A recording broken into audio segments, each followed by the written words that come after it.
우리가 주변의 분주한 모습들을 보는 가운데서 젊은 사람이나 나이를 먹은 사람이나 이 자기가 살 집, 하우스, 아파트 이것을 위해서 얼마나 많은 신경을 쓰는지, 그래서 부동산 불패 신화다. 텔레비만 켜게 되면 늘 한 번도 빠지지 않고 나오는 뉴스가 부동산에 관한 뉴스가 아니겠습니까? 정말로 이 세상에는 수많은 아파트와 집들이 있습니다. 넘치고 있습니다. 그러나 또한 그 넘치는 집 가운데 집을 가지지 못하는 사람 또한 더욱더 넘치고 있습니다. 이럴 때 우리는 다시 한번 생각해 보아야 할 것이 있습니다. 집은 있으나 그러한 분주한 가운데서 가정은 점점 잊어버리고 있는 것입니다. 집이 있는 사람이나 없는 사람이나 공통된 현상은 그 가운데서 가정을, 호흡을 잊어버리고 있다는 것입니다. 호흡을 상실해 버리고 있는지도 모르면서 열심히 땀을 흘리며 하루하루 분주하게 살아가고 있습니다. 왜 그럴까요? 돈을 가지고 아파트를 분양받고 벽돌로 아름다운 집을 짓고 각종 인테리어 재료를 가지고 그 집 내부를 아무리 화려하게 아름답게 꾸민다 할지라도 그런 것으로 지은 집은 호음이 되기가 어렵습니다. 가장 집 안에 아름다운 가정이 이루어지고 호음이 이루어지려면 그 안에는 이 재료로만이 그 호음을, 가정을 이룰 수 있습니다. 비록 그것이 소박한 언어를 할지라도, 아니면 때로는 배우지 못해 남루하게 느껴진 언어를 할지라도 언어로 지은 집이 완성될 때 그 안에 하나님이 함께 거하는 진정한 행복한 가정, 스위트 홈이 되는 것입니다. 오늘도 삭막한 이 세상을 살아가면서 또 결혼을 두려워하고 결혼을 하더라도 아이 낳기를 두려워하며 이 모든 것들이 경제적인 조건으로 인해서 이런 것이 생긴다고 우리가 말을 하지만 본질은 우리 가운데 비록 남루한 언어라고 할지라도 이 언어를 사용하여 하나님과 함께 거하는 집을 만들지 못하고 잊어버린 우리들의 진정한 모습 때문에 그런 것이 아닌가 생각을 해봅니다. 그래서 이렇게 고백합니다. 말을 다오, 말을 다오, 생명을 다오, 생명을 다오, 이렇게 말합니다. 생명의 말씀을 우리에게 주시옵소서. 깨끗한 말을 다오, 쓰라린 말을 다오. 나는 너무 달고 기름진 걸 많이 먹어 위장을 망쳐버렸네. 그러니까 쓴약 신랄한 말을 나에게 다오. 나에게는 유한의 말도 필요 없습니다. 탐욕의 열정을 일으키는 말도 필요 없습니다. 거짓 희망의 말도 필요 없습니다. 주님, 오늘 시간 차라리 저에게 정직한 바닥에 말을 주십시오. 말의 뿌리에 흙이 묻어 있지 않는 말, 말의 잎새에 눈물이 맺혀 있지 않는 말, 말의 꽃잎에 피가 배어 있지 않는 말을 나는 신뢰할 수가 없습니다. 대중의 간식거리가 아닌 가난한 자의 양식이 되는 말을 주시옵소서. 내 모든 말에 심장을 찌르는 비수 같은 말을 주시옵소서. 깨끗한 말을 주세요. 성찬한 말을 주세요. 자기 희생의 피가 흐르는 고독한 광야의 말을 인자 되신 예수여, 오늘 우리에게 주시옵소서. 썩어가네, 썩어가네. 오늘도 눈물 흐르는 이 지구 위에서 무력한 발바닥 사랑으로 한 줄 한 줄 썩어가네, 썩어가네.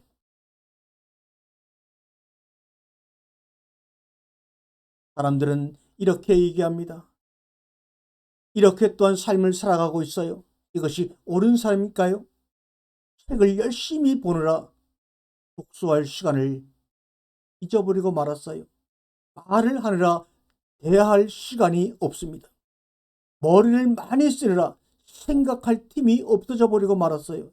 인터넷과 SNS라고 검색을 하느냐고 이웃과 상대와 가족이 소통할 시간을 잊어버린 시대를 우리는 살아가고 있다는 것을 여러분 아십니까? 갈수록 얼마나 세상이 빨라지고 있습니까? 지구가 태양을 공전하고 자전하는 속도는 그대로인데 인간만 자연과 지구와 소통하지 않고 함께 지내지 않고 인간의 탐욕과 탐심이 인간들만 빠르게 움직이고 소통함으로 말미암아 이 지구가 병들어가고 내 마음에 상처가 쌓여지는 것입니다. 여러분 주변을 한번 바라보세요. 갈수록 사람들이 바빠집니다. 꽃이 피는 시간과 꽃이 피는 걸음은 그대로인데 말입니다. 지금 나는 달리고 싶을 때 달리는 게 아닙니다. 남들이 달리니까 그저 따라서 달리고 있는 것입니다. 빨리 달려 행복해서가 아니라 오직 뒤처지지 않기 위해서 빨리 달리고 있습니다. 빨리 달려 얻을 것이 삶이 아니고 생명이 아니고 죽음인데도 말입니다. 죽음의 냄새가 나는 살아남기 운동에 1등을 하려고 저렇게 아침부터 저녁까지 허둥대고 있으니 참으로 안타깝기 그지가 없습니다. 그래서 힘내라 힘내라 우리가 소위 문제아라고 얘기하는 사람들을 향하여 격려의 말을 합니다. 문제투성이 아이야, 문제아로 찍힌 사람아, 힘내라 힘내라. 우리가 세상에서 말하는 문제아는 문제의식이 많은 아이가 아닐까요? 물음을 많이 품은 사람이 아닐까요? 세상을 달리 보는 아이, 늘 문제를 일으켜 모두를 새롭게 일깨우는 바로 당신은 미래에서 온 아이가 아닐까요? 너만의 문제를 품고 너만의 문제의식으로 주어진 세계에 도전하는 너는 바로 하나님이 원하시는 창조의 불덩어리 아닐까요? 모난 돌이 정 맞는다고 하지만 모난 놈이 세계를 창조하는 시대입니다. 문제아가 세상을 바꾸는 시대가 되었습니다. 울지 마라 문제야, 힘내라 문제야. 이제는 내 기억이 내 경험이 말하게 하지 말고 우리의 삶이 우리를 통해서 말하게 해야 합니다.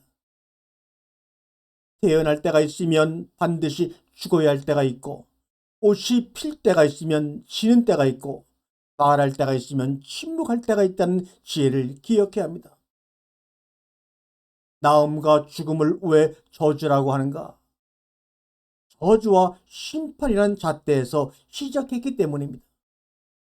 이미 창조 셋째 날 나무를 통하여 그것은 실제로 저주도 아니고 심판도 아니고 하나님의 축복이라고 말씀을 하셨는데도 불구하고 선악과 한 입 베어 먹은 것이 바로 저주요 심판의 동기라고 믿고 출발했기 때문에 우리의 나음과 죽음을 저주라고 믿고 두려워하는 겁니다.